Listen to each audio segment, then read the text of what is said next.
अब तेरी जिंदगी के आखिरी 15 मिनट में मैं तुझे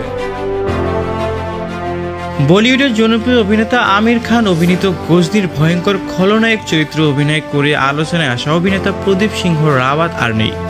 ব্লাড ক্যান্সারের সঙ্গে দীর্ঘ লড়াই শেষে গতকাল মঙ্গলবার ৭৪ বছর বয়সে মারা যান তিনি।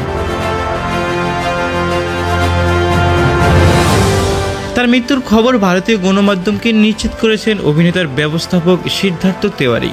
তিনি জানান, প্রদীপ দীর্ঘদিন ধরে ক্যান্সারের সঙ্গে লড়ছিলেন। কিছুদিন আগে আবার ফিরে আসে এই ঘাতক ব্যাধি। 1 মাসের বেশি সময় ধরে হাসপাতালে চিকিৎসাধীন ছিলেন প্রদীপ রাওয়াত। চিকিৎসকদের সব চেষ্টা ব্যর্থ করে এবার চলেই গেলেন।